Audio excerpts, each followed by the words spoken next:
Bonjour à toutes et à tous, c'est un plaisir de vous retrouver au sein de notre studio de Club Patrimoine avec deux nouveaux invités. On va s'intéresser à des fonds non cotés du private equity avec Avidan Guessman, directeur distribution et partenariat chez Apax by 72. Bonjour Avidan. Bonjour Fanny. Merci d'être avec nous et à vos côtés, Quentin Verdict, responsable distribution et partenariat également chez Apax by 72. Bonjour Quentin. Bonjour Fanny. Merci messieurs d'être présents dans notre studio. Je vais commencer tout de suite par vous, Avidan, pour parler de l'impact d'une loi précise. C'est la loi Industrie verte. Pourquoi est-elle importante pour vous et quel est l'impact ?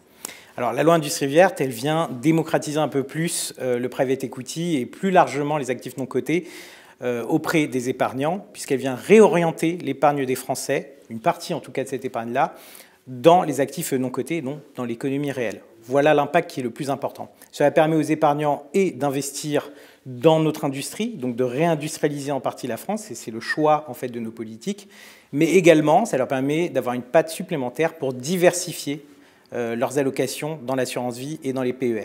Parfait, on va parler d'un fonds, précisément votre fonds APO, l'un des premiers fonds FCPR en assurance vie française. Pourquoi est-il pertinent ce fonds actuellement face aux critères de cette loi Industrie verte ? Alors je vais peut-être rappeler un peu le fonctionnement d'APO. APO, c'est un fonds evergreen, c'est-à-dire un fonds qui a 99 ans. Aujourd'hui, il reste 95 ans, donc on a encore beaucoup de temps devant nous. Le deuxième élément, c'est que c'est un fonds de co-investissement direct. Qu'est-ce que ça veut dire ? Ça veut dire qu'il investit aux côtés de nos fonds institutionnels, directement dans les participations, de façon systématique, dans les participations de 72. Donc ça, c'est le deuxième élément. Et le troisième élément, il apporte un peu plus de flexibilité. C'est un fonds qui est semi-liquide, c'est-à-dire qu'il y a une poche de cash de 10% dans le fonds qui permet d'apporter de la liquidité quand il y a des rachats. Et évidemment, l'assureur vient en complément de cette liquidité pour soutenir ces fameux rachats s'il y en a. Il est très adapté en fait à la loi Industrie verte. Pourquoi ? Parce que la loi Industrie verte, aujourd'hui, impose aux assureurs de créer des gestions profilées ou des gestions à horizon en intégrant du private equity et plus largement du non-coté dans les portefeuilles. Évidemment, APO, comme tous les fonds semi-liquides, répond à ces contraintes, notamment de liquidité, d'evergreen, beaucoup plus simples à appréhender dans des gestions pilotées. Parfait, merci pour ces précisions sur votre fonds. Et sur le non-coté, Quentin, je passe à vous. On va parler un petit peu de vos actualités. Je crois que vous avez eu pas mal de transactions cette année.